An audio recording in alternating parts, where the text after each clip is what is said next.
Hi friends, नमस्कार दोस्तों। स्वागत है आपका मेरे चैनल में। आज मैं आपके साथ एक बहुत ही इंपॉर्टेंट इशू डिस्कस करने वाली हूँ, जो है कि पॉटी ट्रेनिंग यानी कि टॉयलेट ट्रेनिंग हम बच्चे की कब से शुरू कर सकते हैं। ये बहुत ही कॉमनली पूछा जाने वाला क्वेश्चन है, जो मुझसे क्लिनिक में पूछा जाता है। और इस डिस्कशन ये वीडियो को मैं एक फ्रीक्वेंटली आस्क्ड क्वेश्चंस के फॉर्म में बताऊंगी। मतलब कि जो कॉमनली लोग सवाल मुझसे पूछते हैं उसके बारे में मैं आपसे एक एक करके डिस्कस करूँगी। तो पहला क्वेश्चन हमारे पास होता है कि बच्चे को हम पहले फर्स्ट टाइम कब हम उसको टॉयलेट ट्रेनिंग या पॉटी ट्रेनिंग स्टार्ट कर सकते हैं।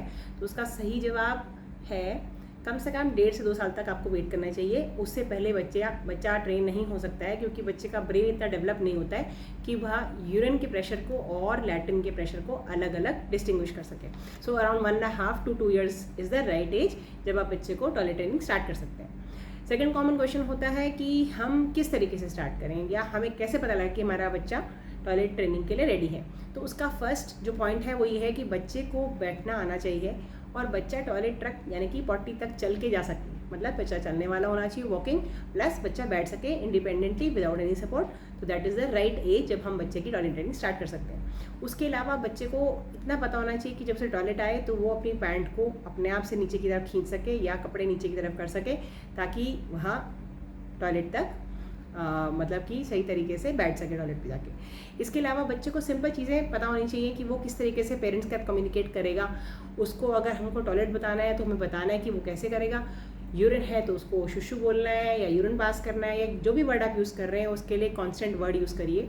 और ऐसी पॉटी के लिए पॉटी करना है या जो भी आप वर्ड यूज़ करना चाहते हैं वो वर्ड एक कॉन्स्टेंट रखिए, ताकि बच्चे के अंदर कन्फ्यूजन ना हो। कब कौन सा वर्ड आप यूज़ कर रहे हैं, बार बार उस वर्ड को चेंज नहीं करना है। बच्चे के लिए वो वर्ड फिक्स रखना है। यूरिन मतलब शुशु, लैट्रिन मतलब पॉटी। ओके, तो इस तरीके से बच्चा क्लियरली आपको कम्युनिकेट कर सकता है कि उसको एग्जैक्टली क्या आ रहा है, यानी कि यूरिन आ रही है या पॉटी आ रही है। थर्ड थिंग इज़, बच्चे को बहुत इंपॉर्टेंट है कि हमें पॉजिटिवली मोटिवेट करना है। हमें कभी भी बच्चे के साथ गुस्सा नहीं करना या पेशेंस लूज़ नहीं करना कि मैं आपको 10 बार सिखा चुका हूँ उसके बाद भी आप गलत कर रहे हो। ऐसा बिल्कुल नहीं करना है, क्योंकि बच्चा इसको बहुत ही नेगेटिवली लेता है और वह चीज़ इंप्रूव करने की जगह और ख़राब होती जाएगी। तो पॉजिटिव रीइंफोर्समेंट किसी भी फॉर्म में हो सकती है। आप बच्चे को सिंपल सा एक स्टार दे दीजिए, बच्चे को छोटी सी टॉफ़ी दे दीजिए, या जो भी बच्चे को चीज़ अच्छी लगती है, स्टिकर दे दिया या एनीथिंग, जो कि बच्चे को एक पॉजिटिव तरीके से मोटिवेट करे कि आपको ये चीज़ अच्छी करनी। बाई चांस बच्चा फिर भी कपड़ों में कर देता है तो आपको प्लीज़ उसके लिए बिल्कुल बच्चे को डांटना नहीं है और किसी भी तरीके से बच्चे के ऊपर गुस्सा नहीं करना। ये एक ट्रेनिंग प्रोसेस है। एक्सीडेंट्स क्या ना कर, बच्चा कभी कभी फुली ट्रेन होने के बाद भी कपड़ों में यूरिन और पॉटी कर सकता है। तो प्लीज़ आप बच्चे के साथ गुस्सा नहीं करेंगे, पेशेंस के साथ काम करेंगे। ओके, इसके अलावा मुझे ये बताना है कि हम टाइम जो है, हम बच्चे का टाइम बड़ा फिक्स रखेंगे कि हमें बच्चे को किस तरीके से ट्रेन करना है। जैसे कि जब बच्चा सो के उठता है तो सबसे पहले आप बच्चे को पॉटी पे बिठाइए। तो पॉटी पे बिठाने के लिए हम पहले बताते हैं, उसमें कई तरीके की पॉटी चेयर्स अवेलेबल हैं मार्केट के अंदर। कुछ तो ऐसी होती हैं जिन सिंपल एक सीट के फॉर्म में होती है, जो कि हमारे नॉर्मल वेस्टर्न कोमोड के ऊपर फिट हो जाती है। और कुछ एनिमल के फॉर्म में या टॉय के फॉर्म में या चेयर के फॉर्म में होती हैं, जिसके कि बच्चा उसको टॉय समझ के फ्रेंडली समझे और उसको यूज़ करना सीखे। तो कोई ज़रूरी नहीं कि बच्चा डायरेक्टली उस पर पॉटी करना शुरू कर देगा। हो सकता है पहले हम बच्चे को उसको एज अ टॉय ही इंट्रोड्यूस करें, मतलब कपड़ों के साथ भी बच्चा उसके अंदर बैठ के एक बार अपने आप को थोड़ा सा कंफर्टेबल फील करना वो ज़रूरी है। ठीक है, तो let the child B accustomed. बच्चे को उस टॉयलेट सीट के साथ या पॉटी चेयर के साथ थोड़ा सा खेलने दीजिए, उसको थोड़ा सा लगने दीजिए कि ये फ्रेंडली चीज़ है, उससे उसको कोई नुकसान नहीं है।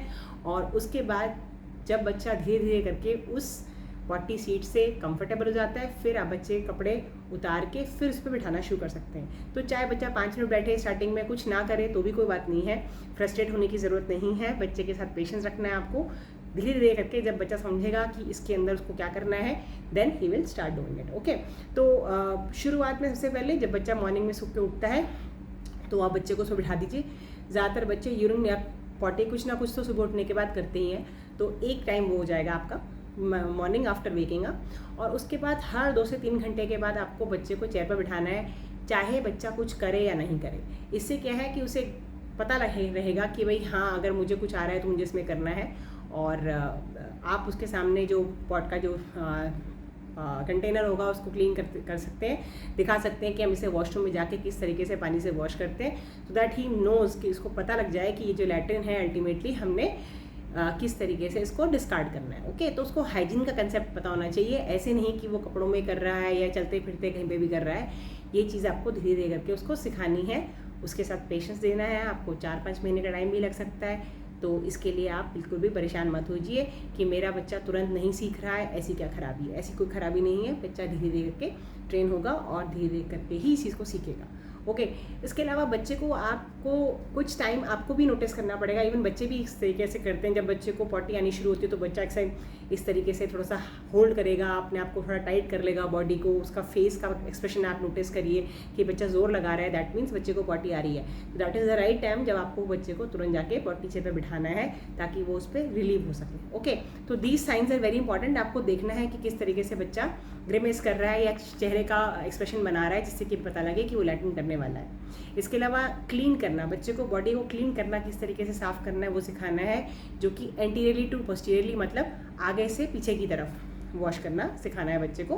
क्योंकि ऑपोजिट अगर हम उल्टा साफ़ करते हैं तो लैट्रिन से इन्फेक्शन यूरिन के रास्ते चढ़ने का चांस होता है।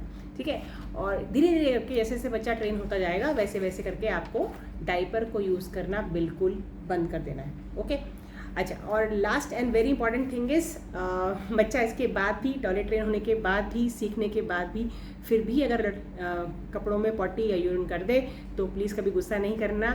बच्चे के साथ पेशेंस रखना है। उसके साथ छोटे बच्चों के साथ स्कूल में अगर वो जाता है तो उसके बैग में एक एक्स्ट्रा पेयर ऑफ क्लोथिंग होना चाहिए। अगर आप कहीं और जा रहे हो, ट्रैवल पे जा रहे हो, तो 1 या 2 सेट अंडरवेयर के उसके अपने पास रखिए। अगर गलती से बच्चा फिर भी कर दे तो प्लीज़ बिना डांटे उसके कपड़े चेंज कर दीजिए। ओके, तो मैं आशा करती हूँ कि इन पॉइंट्स से आपको कुछ हेल्प मिलेगी कि हम बच्चे को किस तरीके से पॉटी ट्रेनिंग करा सकते हैं। 2 to 4 ईयर्स में जब लगभग ज़्यादातर बच्चे सीख जाते हैं, सही टाइम पे हम स्टार्ट करेंगे और सही तरीके से हम एडवाइस को कॉन्स्टेंटली फॉलो करेंगे। ऐसा नहीं होना चाहिए कि एक घर का मेंबर ठीक तरीके से करने की कोशिश कर रहा है पॉटी ट्रेनिंग और दूसरा उसको कोई बात नहीं, छोटा बच्चा है कहीं से भी कर सकता है। ऐसा हमारे पास एक माइंड को जिसे कहते हैं, बच्चे के दिमाग को कंफ्यूज नहीं करना। हमें सबका स्टैंड सेम होना चाहिए। सारे के सारे फैमिली मेम्बर्स वही चीज़ बताएंगे जो कि बच्चे के लिए ठीक है, यानी कि करेक्ट है। ओके, तो आशा करती हूँ कि आपको मैंने सिंपल भाषा में एक इम्पॉर्टेंट चीज़ समझाई होगी। अगर आपको मेरे वीडियोस पसंद आते हैं और मेरा समझाने का तरीका पसंद आता है तो प्लीज़ मुझे सब्सक्राइब कीजिए और मेरे वीडियोस को लाइक कीजिए, अपने फ्रेंड्स के साथ शेयर कीजिए। अगले वीडियो तक मैं आप सबसे अलविदा कहती हूँ। धन्यवाद।